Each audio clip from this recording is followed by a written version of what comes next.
All right, so now we're looking at an example of the application of the properties of a rhombus. So as we start to look at this, notice the first thing we want to look at that it is a rhombus. This is a rhombus, right? So we can apply all the properties of a rhombus. When you see problems that have two variables in it, always remember you have to have separate equations for each variable. You cannot have an equation that solves for A and B simultaneously. So what I'd like you guys to do, see if you can apply the properties of the rhombus. Pause the video and see if you can find out equations for the letter A. Write an equation that involves the letter A and an equation for the letter B. And when you think you got them, hit play and see if yours match up with our classes. All right, so let's look at an equation that involves the letter A.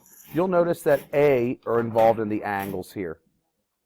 We see that 5A minus 5 is this portion of the angle XTZ. We see that this angle VZT is 14A plus 20. Now, sadly, we cannot use this portion just yet. In fact, that's really more of a distractor.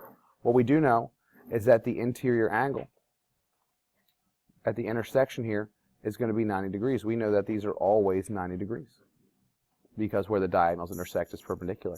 So a very easy equation to set up for the letter A is 90 equals 14A plus 20. Now let's look at B. Now B given to us as side lengths. And thank goodness we know that all of the sides in a rhombus are congruent to one another. All of these have to be the same. So I know 3B plus 4 equals 13B minus 9. So why don't you pause the videos and let's solve for A and B. So solving for A wasn't that bad. Solving for A is a two-step equation. We need to get all of our numbers or our constants to the other side, so I'm subtracting 20. Notice A is already on this side, so I'm not going to move that around. 14A equals 70. Now, I'm going to have all my A's on one side, all of my numbers on the other. I just need to isolate A, and I will do that by division. Divide both sides by 14. That's 14. And we get A equals 5. A equals 5. Easy enough, right? B, on the other hand, not real super difficult. It just has a multi-step question. So first thing we need to do is we need to get all of our B's onto one side. I think I'm going to get all of my B's onto this side and my numbers onto this side just because the B is larger over here. But either way could work. Minus 3B. And I get 10B minus 9 equals 4. Now I need to get all my numbers to the other side. Notice I have all my B's on the B side. Need to add 9.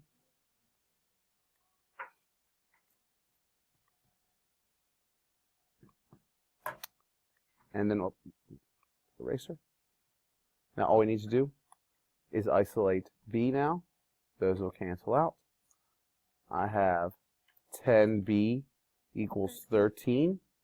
So to get B by itself, very easy, I just divide by 10. So I get B equals 13 over 10, which, can anyone tell me what that approximately equals as a decimal? Yes, Frankie. What was that? 1.3. And if that's not even approximate, in fact, that's what it exactly equals. You can use an equal sign there. 1.3. Right? So now we've solved for A and B. And as we approach these problems that involve variables and applying properties, I would advise you do that first. Find the variables first and then see what the application of those variables are going to be. So we have, I'm going to write this close to the top, A equals 5 and B equals 13 over 10 or 1.3. So now I'm going to clear out some of our annotation and we're going to use these letters to find some missing lengths.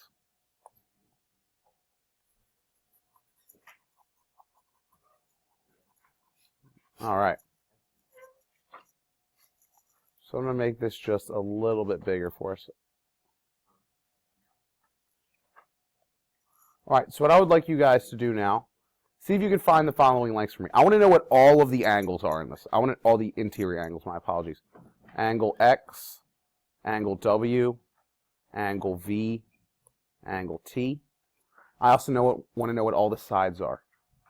Let's see if we can find out what XT, where's the other one? TV,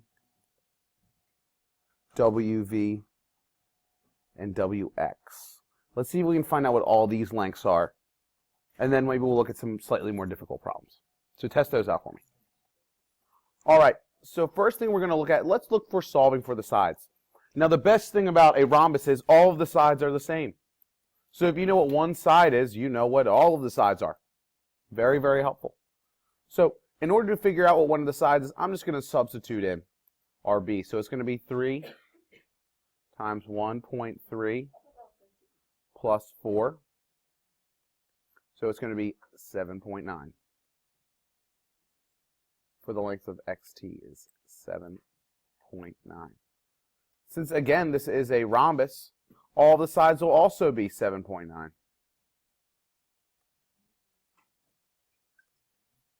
Be some nice, easy math right there.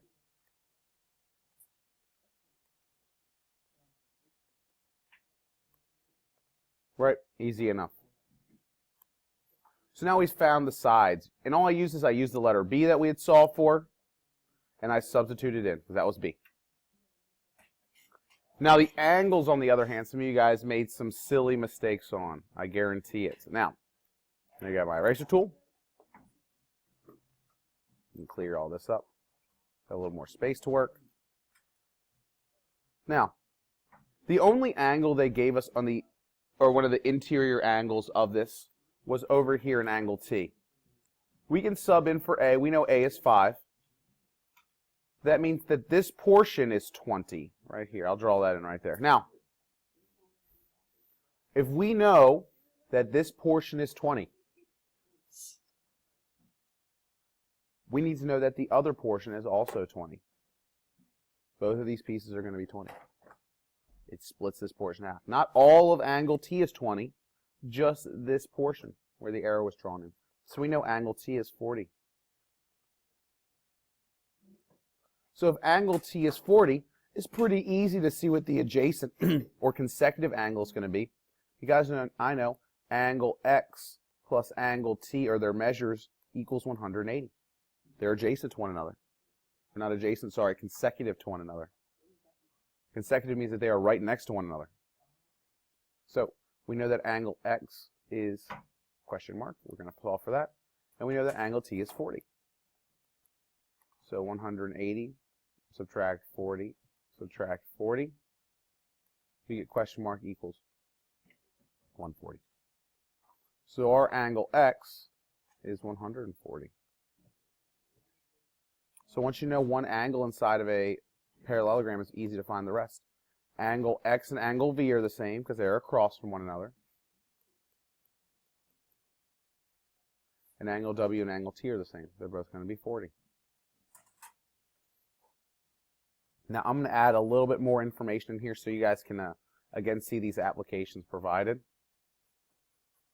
We're going to fill in actually all of these angles split up by the diagonal as well.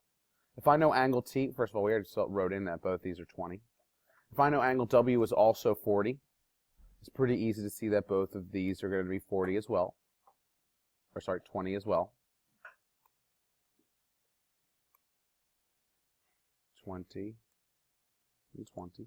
Because again, this diagonal splits that 40 in half. And if I know angle X is 140, I know this diagonal is going to split that in half, so it's going to be 70 and 70. Angle V also is 140 degrees, so this portion is also split into 70 and 70. You guys can see how important it is to know that these diagonals split our rhombus like so. And just, again, something to keep in mind, the thing that helped us found A is that all of these intersections, let me change the intersections here, are 90. That the intersections of the diagonals are all 90. Just some important information to know as we start to look at some of the applications of a rhombus.